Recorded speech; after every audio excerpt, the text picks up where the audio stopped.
Here's the third thing, and this is a very, very important thing, because I try and explain this to people and they don't seem to understand it. So I'm going to make this very, very blunt. Nobody, absolutely nobody, gives a fuck about you as much as you're going to have to give a fuck about yourself. Nobody cares about you as much as they need to care to fix your life. Even your parents, even your friends, even all the people who think they care about you. They care about you, yeah, sure. There may be 2 or 3 people on the planet who genuinely care about you.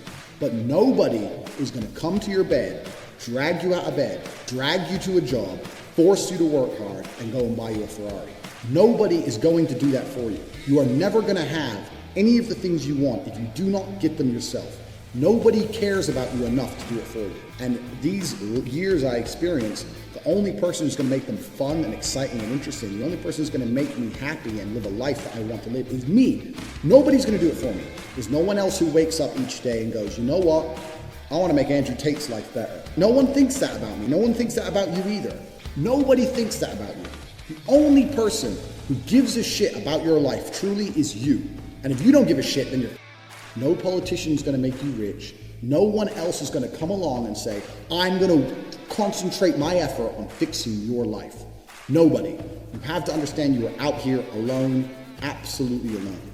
And when you understand these 3 things, you start to see how a mindset comes together. It's totally down to you. You're pissed off with your current situation and you want to change it. Plus you believe you can do absolutely anything. This is how I thought at 18 years old. This is how I achieved so much in the short years. This is how I went from a nobody to a world level athlete and a multimillionaire. Also, people confuse the two. Kickboxing is not boxing. I made across my entire career in kickboxing, maybe about 700,000. I now have about 8 or 9 million. This was not made in kickboxing, this was made in other ventures. I have managed to be a world level athlete and an extremely successful businessman at exactly the same time. Because at a very young age, when I had my prime resource of energy and power at 18, 19 years old, I understood those 3 tenets. I believe I can do anything. I'm pissed off I don't have the life I want. And nobody else is going to give it to me. These are 3 things you need to understand. If any one of these elements is missing, you'll never have the right mindset. The G mindset will never formulate if any one of these elements is missing. All 3 are absolutely essential. And the sooner you get your act together, the sooner you start to panic and worry and be concerned. There's 24 and 25-year-olds out there who are multimillionaires and it ain't you. And that needs to piss you off. You need to get some urgency in your life. Yeah, so chess, I mean, obviously my father was a chess master, right? So I had to learn the game. He sat me down. I spent a lot of time learning it. And to this day, I have massive respect for chess. But yeah, chess is an amazing thing. I still play chess every day. I'm not world level or anything. I'm around 1750, 1800 ELO. If anyone knows chess, that's what I am. But yeah, would that be considered better than average? Certainly better than average. Yeah. You know, the average player, let's say, is around 1,000 or something. Okay. But my dad was 2,400. Okay. Or 2,500. Damn. So yeah, I'll give you an example. My dad could beat me without looking at the board. So my dad would be in the kitchen, fucking around the kitchen, cooking dinner. I'd be in front of a chessboard in the living room, and I'd say E4. He'd say C6. Knight F3, Knight C3. And he'd smoke me without looking at the board. That's how good the best chess players in the world are. Yeah, it's insanity. But I do think it's a good basis for life. There's certainly a lot of lessons in chess. There's certainly a lot you can attribute to chess from everyday life to the chessboard. And I think it's a good grounding mechanism. I enjoy to sit down for a good couple hours, win some games, lose some games. Right. It's something I personally enjoy. So, yeah. Can you tell us some of those life lessons that you learned from playing chess with your father and applying it into real life? Yeah, absolutely. So I'll give you my favorite one first. Yeah. Please do. My favorite one is the difference between the king and the queen. Right? Because the king moves 1 square at a time. And the queen can just zip across the board. Right? So you're here in Miami. You're partying in Miami. They have all these parties right now. It's Art Basel, blah, blah, blah. You see all these chicks on a boat. For the man to get on that boat, it's 1 square at a time. Right? He has to get a good job. He has to get his taxes right. He has to find a way to leverage credit. He has to meet the guy who sells the boats. He has to go through all this shit stage by stage by stage to finally pull off being on that yacht and having that yacht at the age of 56. A chick, what does she need? Lip fillers? Boom. Zip. On.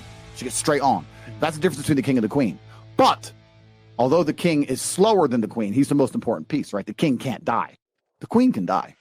The queen, sometimes you can be looking at a position and go, this is fucked up. The only way out of this is to sacrifice that bitch. Sometimes you can do it. I'll tell you a very quick story. This is a story I've never told before. When I was, how old was I? 23? When I was 23, I was dating a ballerina. She She was the prima ballerina of the Cambridge Ballet School in England. And I had no money. I was a fighter, but I was coming up. I didn't really have any money. And she lived far away, like an hour and a half away, but she used to come see me, and we were good for like a year and a half. I love this girl, yeah? And she finished ballet school. She started dancing in clubs in London. She couldn't get any ballet work, so surprise, surprise, who fucking was ballet work, right? So she ends up doing like dancing, and not stripping, but like dancing in the club, you know, da-da. So now she's around all the London money every day. She's out dancing all the time. She's up late every night. She doesn't want to drive an hour and a half to come see me. None of this shit. So we're kind of falling apart a little bit. And she ended up talking to someone famous, David Hay. I don't know who he is, he's a boxer. So David Hay starts texting this bitch, right? Back and forth to the... So anyway, when I finally saw her again, she was like, we had an argument. She's like, well, you know what? You think you're a fighter? This guy, that guy, this guy, that guy. I'm like, look, if you're going to go fuck idiots, at least do it for money. And she's like, what do you mean? I was like, well, if you're going to go fuck idiots, at least get paid, because they don't give a fuck about you. Like, if you're going to play this game, at least do it for money. Right. So I had this argument with her back and forth, and I explained to her that these men are just going to use you, and they're going to do it, at least get paid. And when she left the house, Tristan said, why are you telling her to fuck other dudes? I'm like, no, I'm just understanding that in my chess position, I've lost this game. Right. The game is done now. Just sooner or later, she's out. All we do is argue. She's in the club every night. I'm just trying to say, before she leaves, maybe I can get a little bit of money.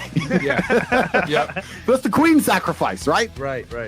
We broke up 3 months later. I don't know if she fucked him or not, or who she fucked. I don't know. I never spoke to her since. But that's kind of the analogy you have to be able to apply to life. Sometimes chicks got to go. Yeah. Sometimes they have to go to save the king. And too many dudes, most of the time, men truly lose at life. It's because they've attached themselves to a queen and they won't let her up. They won't sacrifice her. I really have an existence where I only talk to the people in my network, the people I do business with, my brother. I live in a country which is sensible. I really am not around much of this, but I accidentally pick up bits of it. But I really try and curate my reality very, very carefully, because it's actually one of the things that's amazing to me. I said this the other day. Everybody understands that you're the sum of the 5 people you spend the most time with. Everybody understands that. Everybody understands that. But they understand that and still hang around with fucking losers. True. It's like, is that not the ultimate mark of being a dumbass? If you understand that that's the truth and you don't curate your friendship and curate your reality, Yes. then you're a loser. I had a guy join the War Room the other day, my private network, and he joined, and we have multi-millions in there, multi-millionaires in there, we have a billionaire in there. I bought a Bugatti purely to add Bugatti owners to my network, so we have Bugatti owners in there. We have guys connected to the point where I can't even say who on YouTube, right? A guy joined, he's 19, he ain't nothing. He goes, look, I know I don't have any value to give, but I'm just here to learn, and I understand that if I stand a chance to stay in the matrix, you're the man I need to be around. And I was like, you're absolutely intelligent. Instead of spending 19 sitting around playing video games, that's the smartest thing you could have ever done. Sure. His life's going to change forever, right? He's around people who understand. So all the people out here who sit there and go, yeah, you're the sum of the 5 people you hang around with the most, yeah, and then go hang around with dickheads. You're an idiot. But most people are like that. Yeah, because they're idiots, right? You have to create your reality, and there's nothing wrong with saying to people, you know what, I've outgrown you. You know what, I'm on a different path for you. You know what, X, Y, Z. Sometimes you got to cut people off, because if you don't create your reality, they infect your energy. That is a big one, man. They'll infect your energy. It's like, it's negativity. It's being around it. I remember cutting off like a really good friend for a good period because of that negative draw. You know? 100%. Yeah. Because as much as I don't want to sound airy-fairy, I have noticed, I have a saying, and it's not a very remarkable saying, but I use it all the time, and that's dumb shit leads to dumb shit. And I say that for an example, like let's say you leave your car unlocked. You're unprofessional, you leave your car unlocked. Now it gets stolen. Now here's a police case. Now, dumb shit leads to dumb shit. So when I'm around people who do dumb shit or unprofessional things, or they're not smooth, or they don't get their shit right, or they're negative, I refuse, because it comes true.